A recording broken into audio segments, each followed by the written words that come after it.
Hi friends, welcome to Vardhan tricks in Telugu. ఈరోజు ఈ వీడియోలో సెకండ్ లెసన్ అయిన స్నేహబంధం గురించి ఈ పాఠము ఏ ప్రక్రియకు చెందినది అంటే కథా ప్రక్రియకి చెందినది. ఏ ప్రక్రియకు చెందినది? కథా ప్రక్రియకు చెందినది. ఇతివృత్తం ఏమిటి అంటే నైతిక విలువలు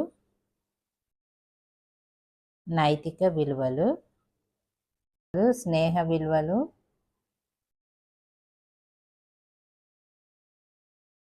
గురించి తెలియజేస్తుంది. నైతిక విలువలే దీని యొక్క ఇతివృత్తంగా చెప్పుకోవాలి. ఇది ఏ ప్రక్రియకు చెందినది అంటే కథా ప్రక్రియకి చెందినది అని చెప్పుకోవాలి. ఉద్దేశము, స్నేహం అనేది చాలా విలువైనది. మంచి మిత్రులతో స్నేహం చేయడం చాలా అవసరం. స్నేహం యొక్క గొప్పతనాన్ని తెలియచేయడము, విద్యార్థులలో స్నేహభావాన్ని పెంపొందింపచేయడం ఈ పాఠం యొక్క ఉద్దేశం. కథానిక అనే మాటలని నేడు మనం పర్యాయ పదాలుగా వాడుతున్నాం.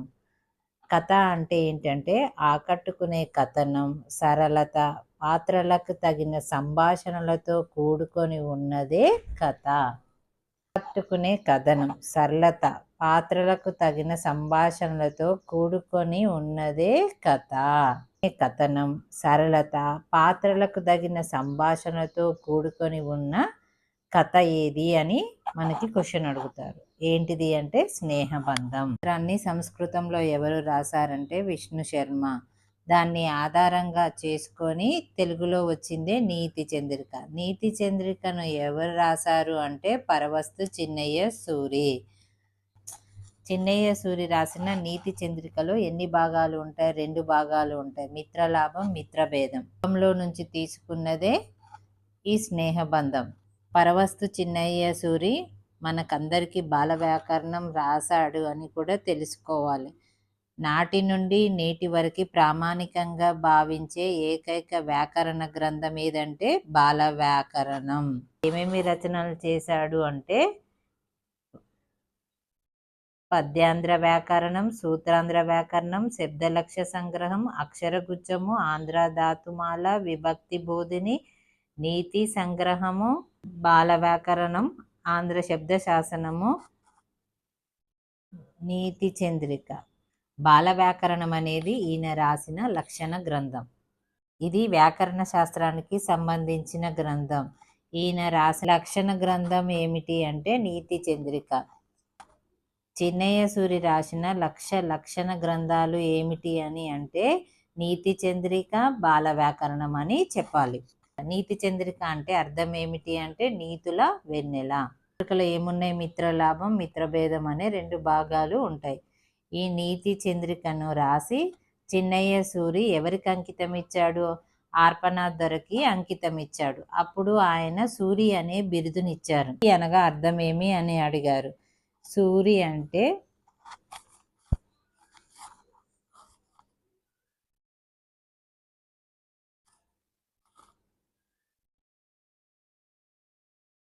పండితుడు.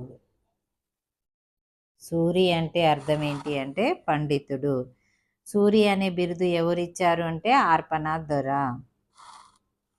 స్నేహం యొక్క విలువలు, స్నేహం యొక్క గొప్పతనాన్ని గురించి తెలియజేయడమే ఈ పాఠం యొక్క ఉద్దేశం. అనగనగా ఒక అడవిలో 3 స్నేహితులు నివసిస్తున్నారు. అందులో లఘుపతకం అనేటటువంటి కాకి, హిరణ్యకం అటువంటి ఎలక, మందరకం అనేటటువంటి తాబేలు అవి నివసిస్తున్నటువంటి సందర్భంలో అటువైపు నుండి ఒకరు పరిగెత్తుకుంటూ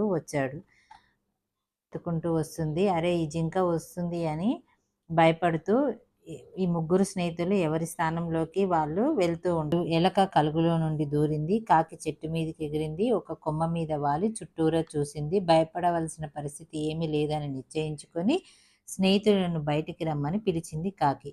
మడుగులో నుంచి వచ్చిన తాబేలు జింకను దగ్గరికి పాకుతూ వెళ్ళింది. ఎలక కలుగులో నుండి బయటికి వచ్చింది. కాకి నేలపైకి వచ్చి వాలింది. నీవెవరివి? ఎందుకు పరిగెత్తుకుంటూ వచ్చావు? ఎందుకు భయపడుతున్నావు అని తాబేలు జింకను అడిగింది. జింక ఇంకా రూపుతూనే ఉండండి. నీవెవరివి? ఎందుకు పరిగెత్తుకుంటూ వచ్చావు? ఎందుకు భయపడుతున్నావు అని తాబేలు ఎవరిని అడిగింది అంటే జింకను అడిగింది. మెల్లగా గొంతు సవరించుకొని నేను చిత్రాంగుణ్ణి అన్నది. ఒక వేటగాడు నన్ను తరుముకుంటూ రాగానే నేను భయపడి ఇటువైపు వచ్చాను. మీరిక్కడ దేవుళ్ళా కనిపించారు. మీరే నన్ను కాపాడాలి. మీతో కలిసి ఇక్కడే ఉంటాను. మీ స్నేహం నాకు కావాలి, కాదనకండి అని వేడుకుంటుంది. చిత్రాంగు భయపడకు. ఇప్పటి వరకు మేము ముగ్గురం స్నేహితులం. ఇప్పుడు నువ్వు కూడా కలిసావు. నువ్వు కూడా మాతో ఉండు. ఒకరికొకరం సహాయపడుతూ కలిసిమెలిసి ఉందాము. ఈ పక్కనే ఉన్న పొదే నీ ఇల్లు అనుకో. నీకు కావలసినంత పచ్చిక ఈ చుట్టుపక్కల ఉన్నది. తీయటి మడుగు నీళ్లు ఇక్కడే ఉన్నాయి. ఇక్కడ నీవు ఏ లోటు ఉండదు. అందరం హాయిగా ఉందాము అన్నది. కాకికి అవును అని అన్నాయి. చిత్రాంగుడు ఎంతో సంతోషించాడు. అప్పటి నుండి అవన్నీ స్నేహంగా ఉన్నాయి. రోజు పొద్దున్నే ఏమైంది అంటే కాకి, తాబేలు, ఎలక ఒక చోటుకు చేరాయి. ఈ ముగ్గురు ఒక చోటుకు చేరాయి. కానీ మేతకు వెళ్ళిన జింక ఇంకా రాలేదు. ఎందుకు రాలేదు తెలియక మిత్రుడి కోసం కలత పడుతున్నారు ఈ ముగ్గురు. ఏం చేయాలో తెలియలేదు. త్వరగా చీకటి ముసురుతుంది. తాబేలు గబగబా పాకి వెళ్ళలేదు. చిత్రాంగుడు ఎటు పోయి వెతకాలో ఎలుకకు తెలియడం లేదు. కాకి మనసులో తలుక్కున ఒక ఉపాయం మెరిసింది. అప్పుడు రెక్కలు విప్పింది. చటుక్కున లేచింది. గబగబా పైకి చూసింది. రివ్వున ఎగిరింది. ఎగురుతూ కళ్ళు విప్పారి అటూ ఇటూ చూస్తూనే ఉంది. ఒకచోట దాని చూపు నిలిచింది. హఠాత్తుగా కిందికి దిగింది. వలలో చిక్కుకున్న జింకను చూసి బయటికి రాలేక అల్లుడుతున్న నేస్తాన్ని చూసి దుఃఖిస్తుంది. అప్పుడు అదేం చేసింది? వెంటనే చిత్రాంగుడి దగ్గరికి వెళ్ళింది. ప్రమాదం జరిగింది చిత్రాంగ. నీలాంటి మంచివాడికి రావాల్సిన అపాయం కాదిది. కానీ ముందుగా నీవు ఈ ఆపదలో నుంచి బయటపడాలి అన్నది. వెంటనే జింక, ఎలుక ఇక్కడికి వచ్చి ఈ వలలు కొరికేస్తే నేను బయటపడతాను అన్నది. వెంటనే జింక ఏమన్నది? నీ వెళ్ళి హిరణ్యకంని తీసుకొని రా. అది వచ్చి నన్ను ఈ వలను కొరికేసి నన్ను బయటపడిస్తుంది అన్నది. అవునా? వేటగాడు రాకముందే హిరణ్యకుని తీసుకురావాలి. నువ్వు బయటపడాలి. నేనిప్పుడే పోయి హిరణ్యకుని నేస్తాన్ని తీసుకొని వస్తాను అని వెంటనే ఎగిరిపోయింది. చిత్రాంగుడు ఎక్కువసేపు ఎదురు చూస్తూ అవసరం లేకుండానే లఘు పథకం తిరిగి వచ్చి వల దగ్గర వాలింది. విధంగా వెళ్ళి హిరణ్యకుని తన వీపు మీద ఎక్కించుకొని రావడం జరిగింది. సంతోషంగా స్నేహితులు ముగ్గురు తిరిగి ప్రయాణం సాగించారు. ఇంత పెద్ద ఆపదలో నువ్వెందుకు చిక్కుకున్నావు? కొంచెం జాగ్రత్తగా ఉండాలి కదా అని అన్నది హిరణ్యకం. ఆ మాటకి జింక, ఎంత జాగ్రత్తగా ఉన్నా ఒక్కొక్కప్పుడు అపాయం తప్పదు మిత్రమా. నా జీవితంలో ఇలాంటి అపాయాలు చాలా వచ్చాయి. నాకు 6 నెలల వయసున్నప్పుడు ఒక వేటగాడి ఉచ్చులో చిక్కుకున్నాను. వాడు నన్ను ఆ దేశపు రాజకుమారికి కానుగా ఇచ్చాడు. రాజుగారి కోటలో నన్నందరూ ముద్దు చేసేవారు. నాకెంతో స్వేచ్ఛనిచ్చేవారు. నేను ఇష్టం వచ్చిన చోటికి తిరిగేదాన్ని. నలుగురు కూర్చొని మాట్లాడుకున్నప్పుడు పక్కనే కూర్చొని వినేదాన్ని. నేను కూడా వాళ్ళలాగా మాట్లాడడానికి ప్రయత్నం చేసేదాన్ని. ఒకనాడు నేను రాజభవనంలో నుంచి బయటకు వచ్చి వీధిలో తిరుగుతూ ఉంటే కొంతమంది పిల్లలు నా వెంట పడి నన్ను ముందుకు తరిమారు. నేనెంతో భయపడ్డాను తెలుసా. ఒక పూల తోటలో కంచె మీద నుంచి లోపలికి దూకాను. ఆ తోటలో ఆ సమయంలో అంతఃపుర స్త్రీలు విహరిస్తున్నారు. వాళ్ళు నన్ను పట్టుకొని రాజకుమారుని పడకింటికి దగ్గరికి స్తంభానికి. ఆ రాత్రి రాజకుమారుడు మిరుమిట్లు గొలిపే మెరుపులతో, మిరుమిట్లు అనేది ఏ సంధి? మిరుమిట్లు ఏం సంధి అంటే ఆమ్రేడిత సంధి.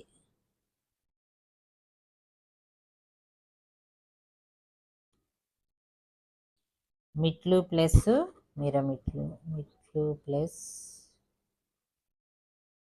మెట్లు, సంధి వచ్చేసి ఆమ్రేడిత సంధి.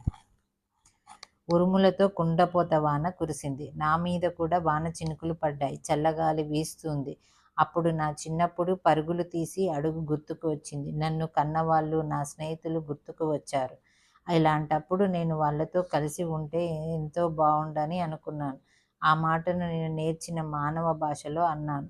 నన్ను పెంచుకున్న రాజకుమారుడు నా మాటలు విన్నాడు. ఆశ్చర్యపోయాడు. ఈ వింతను కొలువు కూటంలో చెప్పాడు. పెద్దలు సూచన ప్రకారం నన్ను అడవిలో విడిచిపెట్టమని తన సేవలకు చెప్పాను. ఆ విధంగా నేను అడవికి చేరాను. ఆ అడవికి చేరుతూ అప్పుడు వేటగాడు మళ్ళీ నన్ను తరుముకుంటా వస్తే నేను మీ దగ్గరికి వచ్చాను. తర్వాతకి అంతా విషయం మీకు తెలిసే ఉంది అని అన్నది. చిత్రాంగుడు, హిరణ్యకం, లఘుపతకం ముగ్గురు మాట్లాడుకుంటుండగా మెల్లగా తిరిగి వస్తూ ఉండగా మందరకం ఎదురుపడింది. స్నేహితులను చూసి ఊపిరి పీల్చుకుంది. కానీ ఎలక మాత్రం తాబేలుని కోప్పడింది. ఏం కొంప మునిగిపోయిందని వచ్చావు నువ్వు? మేము వస్తూనే ఉన్నాం కదా అన్నది. ఇక్కడ చూడండి, ఏం కొంప మునిగిపోయింది అని వచ్చావు నీవు? మేము వస్తూనే ఉన్నాం కదా అని అన్నది ఎవరు? ఎవరితో అన్నారు అని క్వశ్చన్ రావచ్చు. అప్పుడు వీళ్ళ సంభాషణ ఇట్లా సాగుతుండగానే వేటగాడు అటువైపు రావడం కాకి చూసింది. వేటగాడు వస్తున్నాడు, ఒడివడిగా నడవండి. స్నేహితులను కాకి తొందర పెట్టింది. ఇంతలోనే వేటగాడు రానే వచ్చాడు. ఎలుకను కలుగులోకి దూరింది. జింక దాక్కుంది. తాబేలు మాత్రం భయంతో నిలిచిపోయింది. వేటగాడు దగ్గరికి వచ్చాడు. దాన్ని పట్టుకొని వింటికి కట్టుకున్నాడు. ఉన్నటువంటి ఒక ఉపద్రవం వచ్చినందుకు స్నేహితులంతా నివ్వెరపోయారు. నివ్వెర అనేది ఏ సంధి అంటే ప్రాతాది సంధి. ప్రాతాది సంధి. ప్రాతాది సంధి. నిడు ప్లస్ ఎర. ఎర ఏమీ చేయలేకపోయారు అని అర్థం. ఏమీ చేయలేకపోయారు. చేయలేకపోయారు ఇది ప్రాతాది సంధి. మిగిలిన ముగ్గురు స్నేహితులు వెంటనే చురుగ్గా ఆలోచించారు. ఎలుక ఒక ఉపాయం చెప్పింది. ఆ ఉపాయం ప్రకారం చెరువు దగ్గర జింకను చచ్చిన దానిలో పడి ఉండి కాకి జింక మీద వాలి దాని కళ్ళు పొడుచుకొని తింటున్నట్టు నటిస్తూ ఉంది. వేటగాడిని చూసి ఎదురుగా జింక దొరికినందుకు మురిశాడు. జింకను భుజానికి ఎత్తుకెళ్ళమని తాబేలు కింద పెట్టి జింక వైపు నడిచాడు. అది చూసి ఎలుక తాళ్లను కొరికింది. తాబేలు మడుగులోకి జారింది. ఎలుక కలుగులోకి దూరింది. కాకి కావు కావమంటూ ఎరిగింది. జింక చెంగున ఉరికింది. చెలమి అంటే స్నేహం. కొలను అంటే సరస్సు. అన్నము అంటే రంధ్రం. కూర్మం అంటే తాబేలు. ప్రమాదం, ప్రమాదకరం.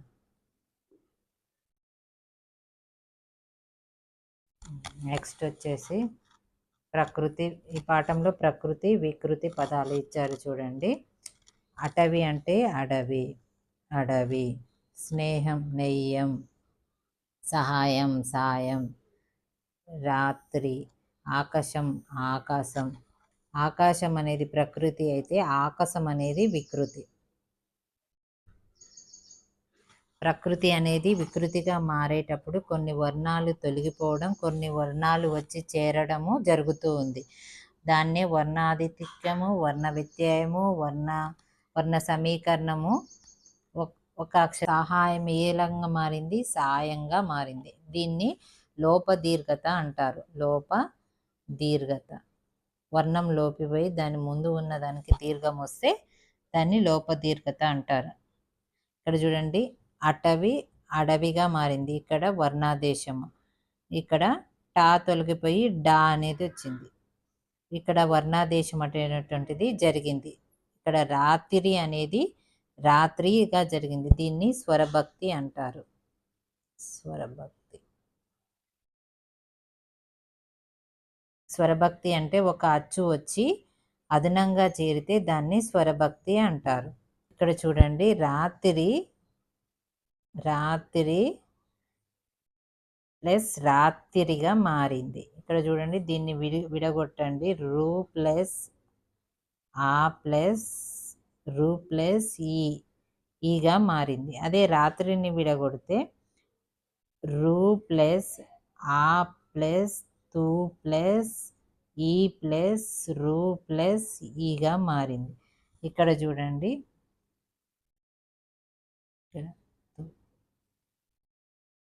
ప్లస్ ఆకి ప్లస్ ఆకి ఆ ప్లస్ తాకిత రూకి రు ఈకి. ఇక్కడ ఒక అక్షరం వచ్చి అదనంగా చేరింది కాబట్టి దీన్ని స్వరభక్తి అనేటటువంటిది జరిగింది. అంటే వర్ణాదేశము, వర్ణాగమనము, వర్ణలోపము, స్వరభక్తి, లోపదీర్ఘత, తర్వాతకి వచ్చేటప్పటికి స్నేహం ఏమైంది, నెయ్యంగా మారింది. ఇది మొత్తంగా కంప్లీట్‌గా మారిపోయింది చూడండి. స్నేహం, నెయ్యం అనేది కంప్లీట్‌గా మారిపోయింది. ఒక పదాన్ని పూర్తిగా తొలగదోసి ఇంకో కొత్త పదం వచ్చింది. అంటే దీన్నే లోప ఆదేశంగా, వర్ణాదేశంగా మారడం జరుగుతుంది. క్రింది వాక్యాలను చదవండి. ప్రతి వాక్యంలో ఒకే అర్థం వచ్చే మరొక పదం ఉన్నది. ఎలక కన్నం నుంచి బయటకు వచ్చి రంధ్రం వైపు తొంగి చూచి బిలంలోకి దూరింది. కన్నం, రంధ్రం, బిలం ఒకే అర్థం ఇచ్చేటటువంటి పదాలు. కొలనులో కమలం వికసించింది. తాబేలు సరస్సు నుంచి పైకి వచ్చింది. కొలను, సరస్సు. కాకి చెట్టుపై నుంచి చుట్టూ చూసింది. భయమేమీ లేదు. ఆ వాయసం తన మిత్రులకు చెప్పింది. కాకి, వాయసం.